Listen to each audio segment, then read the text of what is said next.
കഴിഞ്ഞ കുറച്ച് ദിവസമായിട്ട് നമ്മുടെ നാട്ടിലെ ഏറ്റവും വലിയൊരു പ്രതിസന്ധി എന്ന് പറയുന്നത് ഓൺലൈൻ റമ്മി എന്ന് പറയുന്ന ഒരു ഗെയിമാണ്.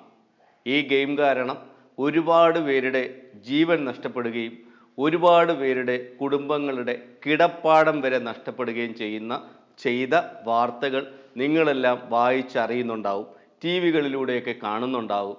നമ്മുടെ നിയമസഭയിൽ വരെ ഈ വിഷയം ചർച്ചയായത് എല്ലാവരും ശ്രദ്ധിക്കുന്നുണ്ടാവും. നിങ്ങളെ കൂട്ടത്തിൽ പലരും ഇപ്പോൾ രഹസ്യമായും പരസ്യമായും ഈ ഓൺലൈൻ റമ്മി കളിക്കുന്നുണ്ടാകും. ശരിക്കു പറഞ്ഞാൽ ഈ റമ്മി ഇത്രയും വലിയ പ്രശ്നക്കാരനാണോ, ഈ റമ്മി എങ്ങനെ ഉണ്ടായത് തുടങ്ങിയ കാര്യങ്ങളെക്കുറിച്ച് കഴിഞ്ഞ 2 ദിവസമായിട്ട് ഞാൻ അന്വേഷിക്കുകയായിരുന്നു. ശരിക്കു പറഞ്ഞാൽ 17-ാം നൂറ്റാണ്ടിലാണ് ഈ റമ്മി എന്ന് പറയുന്ന ഒരു സംവിധാനം ഉണ്ടാക്കിയത് സ്പെയിൻകാരന്മാരാണ്. അവർ ഈ റമ്മി എന്ന് പറയുന്ന കളി കണ്ടുപിടിക്കുകയും കളിച്ച് നടക്കുകയും ഇവരിവിടുന്ന് മൈഗ്രേറ്റ് ചെയ്ത് കുറേ ആൾക്കാർ അമേരിക്കൻ ഐക്യനാടുകളിലേക്ക് പോയ കൂട്ടത്തിൽ ഈ കളി കൂടെ കൊണ്ടുപോവുകയും അങ്ങനെ അമേരിക്കയിലും ഈ റമ്മി കളി പ്രചാരത്തിലാവുകയും ചെയ്തു എന്നൊക്കെയാണ് ചരിത്രം. ബ്രിട്ടൻ്റെ സൈഡിൽ മറ്റൊരു ചരിത്രമുണ്ട്. ഇതുപോലെ തന്നെ ഈ ഒരു കാർഡ് ചീട്ട് വെച്ചുള്ള കളി ആദ്യകാലത്ത് അവിടെയും ഉണ്ടായിരുന്നുവെന്നും റം എന്ന് പറയുന്ന മദ്യത്തിന് വേണ്ടി അല്ലെങ്കിൽ റം എന്ന് പറയുന്ന മദ്യം സമ്മാനമായി നിശ്ചയിച്ചുകൊണ്ട് നടത്തിയിരുന്ന ഒരു കളിയായിരുന്നു ഈ ചീട്ട് കൊണ്ടുള്ള ഈ കളി. അങ്ങനെ റമ്മിന് വേണ്ടി കളിക്കുന്ന കളിയായതുകൊണ്ട് ഇതിനെ റമ്മി എന്ന് വിളിക്കാൻ തുടങ്ങി എന്നും ഒരു കഥയുണ്ട്. കഥ മാത്രമല്ല, അതൊരു ചരിത്രമാണ്. നമ്മുടെ ഭാരതത്തിലേക്ക് വരുമ്പോൾ ഇന്ന് ഈ റമ്മി എന്ന് പറയുന്ന പ്രസ്ഥാനം പടർന്ന് പന്തലിച്ച് ഓരോ മാസവും ആയിരക്കണക്കിന് കോടി രൂപ തട്ടിയെടുക്കുന്ന ബിസിനസ്സായി വളർന്നിരിക്കുമ്പോൾ നമ്മുടെ ഒരു പുരാണ ചരിത്രങ്ങൾ കൂടെ നമ്മൾ അന്വേഷിച്ച് നോക്കുന്നത് നന്നായിരിക്കും. നമ്മുടെ പുരാണങ്ങളിൽ റമ്മി എന്ന് പറയുന്ന സംവിധാനങ്ങളൊന്നുമില്ല. ആ പേരിലുള്ള സംവിധാനം ഇല്ല എന്ന് മാത്രം. ചൂത് എന്ന പേരിൽ ഒരു വലിയ സംവിധാനമുണ്ട്. ഇന്നും ഇന്നലെയും തുടങ്ങിയത് കാര്യമല്ലത്. പൗരാണിക കാലം തൊട്ട് ദേവന്മാരും അസുരന്മാരും മനുഷ്യന്മാരും ഒക്കെ കളിച്ചുകൊണ്ടിരിക്കുന്ന ഒരു സംവിധാനമാണ് ഇത് എന്നാണ് നമുക്ക് മനസ്സിലാക്കാൻ കഴിയുന്നത്. പുരാണ കാലഘട്ടത്തിൽ ഈ ചൂതെന്ന് പറയുന്ന ആ ഗെയിമിൽ മനുഷ്യന് അഡിക്ഷൻ ഉണ്ടാകാനായിട്ടുള്ള കാരണമെന്ന് പറയുന്നത് ഒരു കഥയാണ്. ഇന്ദ്രനും ചവന മഹർഷിയും തമ്മിൽ എന്തോ കാര്യത്തിന് ചെറിയ ഒരു സൗന്ദര്യ കലഹം ഉണ്ടാവുകയും ചവന മഹർഷി ഇന്ദ്രനെ റെഡിയാക്കുന്നതിന് വേണ്ടിയിട്ട് മദനൻ എന്നു പേരുള്ള ഒരു അസുരനെ സൃഷ്ടിക്കുകയും ചെയ്തു എന്ന് പറയുന്നുണ്ട്. അവസാനം മദനൻ ഇങ്ങനെ ഇന്ദ്രനെ കൊല്ലാൻ വരുന്ന സമയത്ത് ഇന്ദ്രൻ ഓടിപ്പിടിച്ച് ചവന മഹർഷിയുടെ കാലിൽ വീണ് മാപ്പിരന്ന് എങ്ങനെയെങ്കിലും എന്നെ രക്ഷിക്കണം എന്ന് പറഞ്ഞ് അപേക്ഷിച്ചുവെന്നും അങ്ങനെ മനസ്സലിഞ്ഞ് ചവന മഹർഷി ഈ മദനനെ മതമാക്കി മാറ്റിയെന്നും ഈ മതത്തെ മദ്യത്തിലും സ്ത്രീയിലും ചൂതിലും നായാട്ടിലുമായിട്ട് 4ആയി തിരിച്ച് കലർത്തിയെന്നും അങ്ങനെ മനുഷ്യന് ഈ 4 കാര്യങ്ങളിലും ആസക്തിയും ലഹരിയും ഒക്കെ ഉണ്ടായി എന്നുമാണ് പൗരാണിക കഥ പറയുന്നത്. എന്തൊക്കെയായാലും ചൂതിൽ മനുഷ്യന് ലഹരി ഉണ്ടായതും ആസക്തി ഉണ്ടായതും ഇന്നും ഇന്നലെയും അല്ല എന്ന് എല്ലാവർക്കും അറിയുന്ന കാര്യമാണ്. നമ്മുടെയൊക്കെ കുട്ടിക്കാലത്ത് നമ്മൾ കണ്ടിട്ടുള്ളത് അമ്പലപ്പറമ്പുകളിലും അല്ലെങ്കിൽ എല്ലാ മതവിഭാഗങ്ങളുടെയും ഉത്സവ പറമ്പുകളിൽ നമ്മൾ കാഴ്ച കാണാൻ പോകുമ്പോൾ അന്ന് 1 വെച്ച 2, 2 വെച്ച 10, 10 വെച്ച 100, വെയ് രാജ വെയ് എന്ന് പറഞ്ഞിട്ട് മുച്ചീട്ട് കളിക്കാരുടെയും റമ്മി കളിക്കാരുടെയും ഒക്കെ ആയിട്ടുള്ളൊരു ബഹളവും അട്ടഹാസവും ഈ പൈസ കിട്ടുന്നവരുടെ സന്തോഷവും പൈസ പോകുന്നവരുടെ വിഷമവും ഒക്കെ നമ്മൾ കണ്ട് ശീലിച്ചതാണ്. ഈ ഉത്സവ പറമ്പുകളിൽ നിന്ന് ഈ മുച്ചീട്ട് കളി പല പറമ്പുകളിലേക്ക് കുടിയേറുകയും വീടുകളിലേക്ക് കുടിയേറുകയും ഓഫീസുകളിലേക്ക് കുടിയേറുകയും ക്ലബ്ബുകളിലേക്ക് കുടിയേറുകയും പിന്നെ ഈ ചീട്ട് കളിക്കുന്നതിന് വേണ്ടി മാത്രമായിട്ട് ക്ലബ്ബ് തുടങ്ങുകയും റമ്മി കോമ്പറ്റീഷനുകൾ ഉണ്ടാവുകയും 10 രൂപ വെച്ച് കളിക്കുന്ന കളിയും 100 രൂപ വെച്ച് കളിക്കുന്ന കളിയും പിന്നെ അത് ലക്ഷങ്ങൾ വെച്ച് കളിക്കുന്ന കളിയുമായിട്ട് മാറിയതൊക്കെ നമ്മൾ പലപ്പോഴും കണ്ടിട്ടുണ്ട്. പോലീസ് റെയ്ഡ് ചെയ്യുകയും പിടിക്കുകയും പ്രതികളെ അറസ്റ്റ് ചെയ്യുകയും ശിക്ഷിക്കുകയും ഈ ലക്ഷക്കണക്കിന് രൂപ കണ്ടെടുക്കുകയും ഒക്കെ ചെയ്ത വാർത്തകൾ ഇപ്പോഴും ഇടയ്ക്കിടയ്ക്കൊക്കെ വരാറുണ്ട്. ചീട്ട് കളിക്കൊന്നും ഇതുവരെയും ഒരു കുറവും വന്നിട്ടില്ല. ഈ ചീട്ട് കളി മനുഷ്യൻ നിർത്തുന്ന ഒരു സാഹചര്യം ഉണ്ടാവുകയും ചെയ്തിട്ടില്ല. ഈ ഓൺലൈൻ റമ്മി വന്നപ്പോൾ ഒരു ഗുണമെന്ന് പറഞ്ഞു കഴിഞ്ഞാൽ ആർക്കും എപ്പോഴും എവിടെ വെച്ചും കളിക്കാം, പോലീസ് പിടിക്കില്ല എന്നൊരു ഗുണമുണ്ട്. പോലീസ് പിടിക്കില്ല എന്ന് പറയുന്നത് കാര്യം സുപ്രീം കോടതിയുടെ ഒരു ഉത്തരവാണ്. 1960 ഗെയിമുകളെ നിയന്ത്രിക്കുന്നതുമായി ബന്ധപ്പെട്ട് ഇന്ത്യയിൽ ഒരു നിയമമുണ്ട്. ആ നിയമം അനുസരിച്ച് ഈ ഓൺലൈൻ റമ്മി പോലുള്ള ഗെയിമുകളെ നിരോധിക്കാൻ കഴിയില്ല എന്നാണ് സുപ്രീം കോടതി പറഞ്ഞിരിക്കുന്നത്. ഒരു മനുഷ്യൻ അവൻ്റെ ബുദ്ധി കൊണ്ട് കളിക്കുന്ന കളിയെ, അത് കാശിന് വേണമെങ്കിൽ, കാശിന് വേണ്ടിയിട്ടാണെങ്കിൽ കൂടി ആ തരം കളികളെ നിയന്ത്രിക്കാനായിട്ട് ഈ നിയമം പര്യാപ്തമല്ല. അതുകൊണ്ട് ഓൺലൈൻ ഗെയിമുകളെ, ഓൺലൈൻ റമ്മികളെ നിയന്ത്രിക്കാൻ കഴിയില്ലെന്ന് സുപ്രീം കോടതി വിധിച്ചതോടുകൂടിയാണ് ഈ റമ്മി എന്ന് പറയുന്ന പ്രസ്ഥാനം, റമ്മി ആപ്പുകൾ നമ്മുടെ നാട്ടിലെ ആൾക്കാരുടെ വീടും കൂടും എല്ലാം തുരന്നെടുത്ത് നശിപ്പിക്കാൻ തുടങ്ങിയത്. ഇന്ത്യയിൽ ഇപ്പോൾ 6 റമ്മി ആപ്പുകളാണ് പ്രധാനമായിട്ട് മുൻപന്തിയിൽ നിൽക്കുന്നത്. ഓരോ ദിവസവും 100 കണക്കിന് കോടി രൂപയൊക്കെ ഈ ആപ്പ് വഴി കളിച്ച് പോകുന്നുണ്ട്, അല്ലെങ്കിൽ ഈ ആപ്പിൻ്റെ കമ്പനികൾ കളിച്ച് നേടിയെടുക്കുന്നുണ്ട് എന്നൊക്കെ പറയപ്പെടുന്നുണ്ട്. ഇതിലേക്കൊരു അഡിക്ഷൻ ഉണ്ടായി ആൾക്കാർ ചെന്ന് ചാടിക്കൊടുക്കുന്നത് സ്വാഭാവികമായിട്ടും പണം എന്നുള്ള ആർത്തിയുടെ മേലാണ്. ഇതിൽ ഏതെങ്കിലും തരത്തിലുള്ള പരസ്യങ്ങൾ ഫേസ്ബുക്കിലോ അതുപോലെ ഏതെങ്കിലും സാമൂഹ്യ മാധ്യമങ്ങളിലൊക്കെ നമ്മൾ സഞ്ചരിക്കുമ്പോൾ നമ്മുടെ ഫോണിൽ റമ്മി ആപ്പോ അല്ലെങ്കിൽ ഏതെങ്കിലും തരം ആപ്പുകളുടെ, റമ്മികളുമായിട്ട് ബന്ധപ്പെട്ട ആപ്പുകളുടെ പരസ്യം വന്ന് വീഴും. അറിയാണ്ട് അതിലൊന്ന് വിരൽ കൊണ്ട് തൊട്ടാൽ പണി കഴിഞ്ഞു. കൃത്യമായിട്ട് നമുക്ക് ലിങ്കുകളും മെസ്സേജുകളുമായിട്ട് ഇതിങ്ങനെ നമ്മളെ പിന്തുടർന്നുകൊണ്ടേയിരിക്കും. അറിയാതെ ഒരു പ്രാവശ്യം കളിച്ചു പോയാൽ കഴിഞ്ഞു, അടിമയാകും, നമ്മുടെ സകലതും പോകും എന്നുള്ളതാണ് ഇതിൻ്റെ ഒരു പ്രത്യേകത. നമുക്ക് ആദ്യമൊക്കെ ഇതിനകത്ത് കളിക്കാൻ കയറുമ്പോൾ ഒരു രസമായിരിക്കും. നമ്മുടെ വാലറ്റിൽ കുറച്ച് പൈസ ഇടണം, അതാണ് പ്രധാനമായിട്ട് ഇവരുടെ ഒരു നിബന്ധന എന്ന് പറയുന്നത്. 200 രൂപയുടെയോ 500 രൂപയുടെ ഗെയിമൊക്കെ കളിക്കുമ്പോൾ തീർച്ചയായിട്ടും നമുക്ക് ഇങ്ങോട്ട് കാശ് കിട്ടും. അത് ഈ റമ്മി ആപ്പുകൾ നമുക്കൊരു ചെറിയ ഇരയിട്ട് തരുന്നതാണ്. ഇതൊന്നും അറിയാതെ നമ്മൾ നോക്കി 500-ന് കളിച്ചു 1000 കിട്ടി, ആഹാ, കോൺഫിഡൻസ് കൂടുന്നു. ഇതനുസരിച്ച് വീണ്ടും കൂടുതൽ കാശിന് കളിക്കുന്നു. 5000-ഉം 10,000-ഉം ഒക്കെ വെച്ച് കളിക്കുമ്പോൾ കാശ് പോകുന്നു.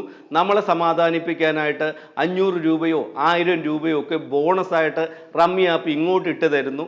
അത് നമുക്ക് വീണ്ടും അവരെനിക്ക് 10,000 രൂപ 1000 ഒരു ബോണസ് തന്നല്ലോ, ഇതിൽ നിന്ന് ഞാൻ കളിച്ച് ജയിക്കുമെന്നുള്ളൊരു ആവേശം ഉണ്ടായി ഈ പൈസ തിരിച്ചു പിടിക്കുമെന്നുള്ളൊരു വാശിയോടുകൂടി വീണ്ടും കളിക്കുന്നു.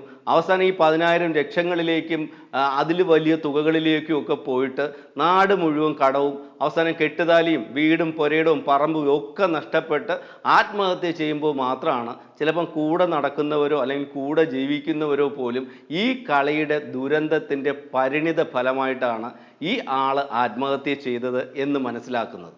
കേരളത്തിൽ 20 പേര് ഇതുവരെ ആത്മഹത്യ ചെയ്തിട്ടുണ്ട് എന്നാണ് പറയപ്പെടുന്നത്. അതിൽ കുട്ടികളെന്നോ മുതിർന്നവരെന്നോ സ്ത്രീകളെന്നോ പുരുഷന്മാരെന്നോ ഒരു വ്യത്യാസമില്ല. പലതരം ജോലികൾ ചെയ്തുകൊണ്ടിരുന്ന ആൾക്കാരാണ് ആത്മഹത്യ ചെയ്തിരിക്കുന്നത്. ISROയിലെ ജീവനക്കാരനാണ് തിരുവനന്തപുരത്ത് ആത്മഹത്യ ചെയ്തത്. ഏറ്റവും അവസാനം ആത്മഹത്യ ചെയ്തത് തിരുവനന്തപുരത്തെ ഒരു പ്രശസ്തമായ മാധ്യമ സ്ഥാപനത്തിലെ മാധ്യമ പ്രവർത്തകനാണ്. അദ്ദേഹത്തിന് ഏകദേശം 35 ലക്ഷം രൂപയുടെ കടമുണ്ട് എന്നാണ് പറയുന്നത്. നമ്മൾ നോക്കുമ്പോൾ ഒരു മൊബൈൽ ഫോണിലെ ഒരു റമ്മി കളിയിലൂടെ ഒരാൾ 35 ലക്ഷം രൂപ കടം വരുത്തി വെച്ചു എന്നൊക്കെ പറഞ്ഞു കഴിഞ്ഞാൽ പെട്ടെന്ന് അങ്ങോട്ട് വിശ്വസിക്കാൻ പ്രയാസമായിരിക്കും. അതൊരു വലിയ ഫാക്റ്റാണെന്ന് കഴിഞ്ഞ ദിവസം തമിഴ്നാട്ടിൽ നടന്ന മറ്റൊരു ആത്മഹത്യ തെളിയിക്കുന്നു. കേരളത്തിൽ മാത്രമല്ല, തമിഴ്നാട്ടിലും റമ്മി കളിച്ച് ആത്മഹത്യക്ക് കുറവൊന്നുമില്ല. അവസാനം ആത്മഹത്യ ചെയ്തത് ഒരു പോലീസുകാരനാണ്. വെടിവെച്ച് മരിക്കുകയായിരുന്നു അദ്ദേഹം. അദ്ദേഹത്തിന് 25 ലക്ഷം രൂപ കടമുണ്ട് എന്നാണ് പറയപ്പെടുന്നത്. ഇത്രയൊക്കെ പ്രശ്നമുണ്ടായിട്ടും പല സർക്കാരുകൾക്കും ഈ ഓൺലൈൻ റമ്മി ആപ്പിനെതിരെ നടപടിയെടുക്കാൻ കഴിയാതിരിക്കുന്നത് ഈ സുപ്രീം കോടതി ഉത്തരവിൻ്റെ ചുവട് പിടിച്ചാണ് എന്ന് പറയപ്പെടുന്നുണ്ട്. 25 ലക്ഷവും 35 ലക്ഷവും ഒക്കെ കടം വരുത്തി വെച്ച് സ്ത്രീ പുരുഷ ഭേദമന്യേ സമൂഹത്തിൻ്റെ പല തട്ടുകളിൽ ജീവിക്കുന്ന മനുഷ്യർ ഇങ്ങനെ ആത്മഹത്യ ചെയ്തുകൊണ്ടിരിക്കുമ്പോൾ ഒരു വിഭാഗം ഇതിൽ നിന്ന് കാശുണ്ടാക്കുകയാണ്. അത് റമ്മി ആപ്പുകാർ മാത്രമല്ല, നമ്മുടെ സെലിബ്രിറ്റികളാണ്. ഷാരൂഖ് ഖാനും വിരാട് കോഹ്ലിയും തമന്ന ഭാട്ടിയയും നമ്മുടെ നാട്ടിലെ അജു വർഗീസും ലാലും വിജയ് യേശുദാസും റിമി ടോമിയും ഒക്കെ ഈ റമ്മി ആപ്പുകളുടെ പരസ്യത്തിൽ അഭിനയിച്ച് ലക്ഷങ്ങളോ കോടികളോ ഒക്കെ പ്രതിഫലം വാങ്ങുന്നുണ്ട്. ഒന്നും നഷ്ടപ്പെടാനില്ല. അവരൊക്കെ നമ്മൾ ആരാധിക്കുന്ന, നമ്മൾ ഭയങ്കര ഇഷ്ടത്തോടെ നോക്കിക്കാണുന്ന ആൾക്കാരാണ്. അവർ റമ്മി കളിക്കാൻ പറയുമ്പോൾ സ്വാഭാവികമായിട്ട് നമ്മൾ റമ്മി കളിച്ചു പോകും. ആ കളിച്ചു പോകുന്നതോടുകൂടി നഷ്ടപ്പെട്ടു പോകുന്നത് നമ്മുടെ ജീവിതം കൂടിയാണെന്ന് നമ്മൾ മനസ്സിലാക്കണം. ഈ സിനിമാ താരങ്ങൾക്കോ ഈ സെലിബ്രിറ്റികൾക്കോ ഒന്നും ഒന്നുമില്ല. അവരൊക്കെ നമ്മളെ എൻ്റർടൈൻ ചെയ്ത് കാശുണ്ടാക്കുന്ന ആൾക്കാരാണ്. അവർക്ക് സമൂഹത്തോടോ നമ്മളോടോ ഒന്നും ഏതൊരു വിധത്തിലുള്ള ഉത്തരവാദിത്വം ഉണ്ടായിരിക്കണമെന്ന് നമുക്ക് വാശി പിടിക്കാൻ കഴിയില്ല. അപ്പോൾ അങ്ങനെ ഒരു വാശി കാണിച്ചാൽ അവരനുസരിക്കണമെന്നില്ല. അവരവരുടെ കഴിവ് ഉപയോഗിച്ച് നമ്മളെ സന്തോഷിപ്പിച്ച് കാശുണ്ടാക്കി ജീവിക്കുകയാണ്. അപ്പോൾ റമ്മി പോലത്തെ ഒരു ആപ്പുകാരൻ വന്നിട്ട് കുറേ കാശ് കൂടുതൽ തരാം, നിങ്ങൾ ഈ ആൾക്കാരെ ഒന്ന് പറ്റിക്കണമെന്ന് പറയുമ്പോൾ സ്വാഭാവികമായിട്ട് അവർ കാശ് വാങ്ങി പോക്കറ്റ് വെച്ചിട്ട് നമ്മളെ പറ്റിക്കാൻ ഇറങ്ങും. കഴിഞ്ഞ ദിവസം നമ്മുടെ പത്തനാപുരത്തെ MLA ശ്രീ ഗണേഷ് കുമാർ പറഞ്ഞത്, ഈ കലാകാരന്മാരൊക്കെ നാണവും മാനവും ഉണ്ടെങ്കിൽ ഇത്തരം പരസ്യങ്ങളിൽ അഭിനയിക്കാതെ പിന്മാറണമെന്നാണ്. എൻ്റെ പൊന്ന് ഗണേശൻ സാറേ, ഇവരൊക്കെ കാശ് വാങ്ങിച്ച് അഭിനയിക്കുന്ന ആൾക്കാരാണ്. താങ്കളും ഒരു രാഷ്ട്രീയക്കാരനാകുന്നതിന് മുമ്പ് ഒരു നടനായിരുന്നു, ഇപ്പോൾ നടനായ രാഷ്ട്രീയക്കാരനാണ് അങ്ങ്. അങ്ങേക്കറിയാം ഇവരിൽ പലരും ജീവിക്കുന്നത് ഈ വരുമാനത്തിലൂടെയാണ്. ഇവർക്ക് കുറേ കൂടുതൽ കാശ് ഈ ആപ്പുകൾ കൊടുക്കുമെന്ന് പറയുമ്പം സ്വാഭാവികമായിട്ട് കാശിനോട് ആർത്തിയുള്ള ഇവരെ പോലുള്ള ആൾക്കാരെ കാശ് വാങ്ങിയിട്ട് ഇതിൽ അഭിനയിക്കുകയും നമ്മളെ പറ്റിക്കുകയൊക്കെ ചെയ്യും. സാർ ഉൾപ്പെടുന്ന അമ്മ പോലുള്ള സംഘടനകളൊക്കെ ഉണ്ട്. ആ സംഘടനകളാണ് ഇവരെയൊക്കെ നിയന്ത്രിക്കേണ്ടത്. ഇവരോട് പറയുക, നിങ്ങൾ സമൂഹത്തോട് ഉത്തരവാദിത്വം ഉണ്ടായിരിക്കേണ്ട കലാകാരന്മാരും കലാകാരികളും ഒക്കെയാണ്. നിങ്ങൾ ഒരു കാരണവശാലും ഇത്തരത്തിൽ മനുഷ്യനെ ചൂഷണം ചെയ്യുന്ന, ജനങ്ങളെ കൊള്ളയടിക്കുന്ന ഉൽപ്പന്നങ്ങളുടെ പരസ്യങ്ങളിൽ അഭിനയിക്കാൻ പാടില്ല എന്ന് എങ്ങനെ പറയുമല്ലേ? അമ്മയ്ക്കൊക്കെ നേതൃത്വം കൊടുക്കുന്ന ആൾക്കാർ വരെ വൈകിട്ട് എന്താ പരിപാടി എന്ന് ചോദിച്ച് പരസ്യങ്ങളിൽ അഭിനയിച്ച് തകർത്തുകൊണ്ടിരിക്കുന്ന നാടാണത്. അപ്പോൾ ഗണേഷ് കുമാർ സാറ് വന്ന് നിയമസഭയിലൊക്കെ ഇരുന്നിട്ട് ഇങ്ങനെയൊക്കെ പറഞ്ഞാൽ ഇവരൊക്കെ കേൾക്കുമെന്ന് വിശ്വസിക്കാൻ മാത്രം മണ്ടന്മാരല്ല ഞങ്ങൾ. പിന്നെ സാറിന് ചെയ്യാവുന്നൊരു കാര്യം, ഇവിടുത്തെ ഒരു സർക്കാർ, രാഷ്ട്രീയക്കാർ, നിയമ നിർമ്മാണ വിദഗ്ധർ രണ്ടും കൽപ്പിച്ചിറങ്ങിയാൽ പൂട്ടണമെന്ന് വിചാരിച്ചാൽ ഈ റമ്മി ആപ്പിനെയൊക്കെ കൃത്യമായിട്ട് പൂട്ടാൻ പറ്റും സാറേ. ഗണേഷ് കുമാർ സാറേ, താങ്കൾ ചെയ്യേണ്ടത്, താങ്കൾ സിനിമാ നടനായതുകൊണ്ട് സിനിമാ മേഖലയിൽപ്പെട്ട ഇവരെയൊക്കെ ഉപദേശിച്ചത് കൊള്ളാം, നന്നായിട്ടുണ്ട്, അവരൊക്കെ അനുസരിക്കണമെങ്കിൽ അനുസരിക്കട്ടെ. പക്ഷേ താങ്കൾ ഉൾപ്പെടുന്ന മറ്റൊരു വിഭാഗമുണ്ട്, നിയമസഭാ സാമാജികർ. താങ്കൾ ഉൾപ്പെടുന്ന നിയമസഭ വിചാരിച്ചാൽ ഒരു നിയമനിർമ്മാണം നടത്തി ഇത്തരത്തിലുള്ള ആപ്പുകൾക്കൊരു നിയന്ത്രണം ഉണ്ടാക്കാൻ കഴിയില്ല എന്ന് പറഞ്ഞാൽ അതങ്ങോട്ട് പൂർണ്ണമായിട്ട് ഉൾക്കൊള്ളാനായിട്ട് ഈ നാട്ടിലെ ഓട്ടുകുത്തികളായ ജനങ്ങൾക്ക് കുറച്ച് ബുദ്ധിമുട്ടുണ്ട്. നൂറുകണക്കിന് ആപ്പുകളേക്ക് ഒറ്റയടിക്ക് നിരോധിച്ച് മാതൃക കാട്ടിയ രാജ്യമാണ് നമ്മുടേത്. ആരെങ്കിലും പൂട്ടണമെന്ന് പറഞ്ഞാൽ 24 മണിക്കൂറിനകത്ത് പൂട്ടാൻ ശേഷിയുള്ള ആൾക്കാരാണ് കേരള പോലീസ്. പിന്നെ നമ്മുടെ നാട്ടിലെ പ്രഗത്ഭരായ വക്കീലന്മാരും ഇവിടുത്തെ കോടതികളും ഇന്ത്യൻ നീതിന്യായ വ്യവസ്ഥയുമൊക്കെ ഇത്തരത്തിലുള്ള ഒരു ദുരന്തത്തെ ചെറുക്കാൻ ശേഷിയില്ലാത്തതാണ് എന്ന് പറഞ്ഞാൽ അതിൻ്റെ മുന്നിൽ കീഴടങ്ങി കൊടുക്കേണ്ടതാണെന്ന് പറഞ്ഞു കഴിഞ്ഞാൽ ഈ നാട്ടിലെ ജനാധിപത്യവും ജനങ്ങളും ഒക്കെ എങ്ങനെ നിലനിൽക്കും സാറേ? ഇവിടെ ഒരു റമ്മി ആപ്പ് വന്നിട്ട് ഓരോ മാസവും ആയിരക്കണക്കിന് കോടി രൂപ ഇത്തരം ആപ്പുകൾ ജനങ്ങളെ പറ്റിച്ച് കൊല ചെയ്ത് കൊണ്ടുപോകുമ്പോൾ നിങ്ങളൊക്കെ നോക്കി നിൽക്കുകയാണ്. ഇവിടുത്തെ നിയമ സംവിധാനത്തിന് ഒരു സുപ്രീം കോടതി ഉത്തരവിൻ്റെ ബലത്തിൽ 1960 ഉണ്ടാക്കിയ ഒരു നിയമത്തിൻ്റെ പിൻബലത്തിൽ കണ്ണുമടച്ച് കൈയും കെട്ടി നോക്കി നിൽക്കേണ്ടി വരുന്നു എന്ന് പറയുന്നത് വളരെ ദയനീയമായിട്ടുള്ളൊരു കാര്യമാണ്. ഇപ്പോൾ ആത്മഹത്യ ചെയ്തത് 50ഓ 100ഓ പേർ മാത്രമായിരിക്കും. നമ്മുടെ തലമുറ കടന്നുപോയിക്കൊണ്ടിരിക്കുന്നത്, അല്ലെങ്കിൽ ഈ പല തലമുറയിൽപ്പെട്ട മനുഷ്യർ പൈസയ്ക്ക് വേണ്ടി എടുത്തു ചാടിക്കൊണ്ടിരിക്കുന്നത് വലിയൊരു ദുരന്തത്തിലേക്കാണ്. ധാരാളം ആത്മഹത്യകൾ ഇതുവരെ നടന്നിട്ടുണ്ട്, ഇനിയും നടക്കാനുള്ള സാധ്യതകളുണ്ട്. ഞാൻ ഈ പറഞ്ഞുകൊണ്ടിരിക്കുന്ന സമയത്തും ധാരാളം പേര് ഇതിലുള്ള ആപ്പുകളുടെ പിടിയിൽപ്പെട്ട് ആത്മഹത്യയിലേക്ക് നടന്നുകൊണ്ടിരിക്കുകയായിരിക്കും. എത്രയും പെട്ടെന്ന് ഇതിനെ നിയമപരമായ ഒരു പരിഹാരം കണ്ടെത്തി ഇതിനെ നേരിടുക എന്നുള്ളതാണ് പ്രധാനം. സെലിബ്രിറ്റികളൊക്കെ ഇത് അഭിനയിക്കുകയോ പ്രോത്സാഹിപ്പിക്കുകയോ എന്ത് വേണോ ചെയ്തോട്ടെ, അവർക്ക് കാശ് കിട്ടുന്ന കാര്യം അവർ ചെയ്യും. അവർ കാശ് വാങ്ങി അവർ ആഘോഷിക്കുകയോ ആസ്വദിക്കുകയോ ഒക്കെ ചെയ്തോട്ടെ. പിന്നെ ഏറ്റവും അവസാനമായിട്ട് പറയാനുള്ള കാര്യം, എന്ത് ലാഭമുള്ള കച്ചവടം ഉണ്ടെങ്കിലും അതിൻ്റെ അറ്റത്ത് രാഷ്ട്രീയക്കാരും ഉണ്ടാകും എന്നൊരു ചിന്ത ഈ നാട്ടിലെ ജനങ്ങൾക്കുണ്ട്.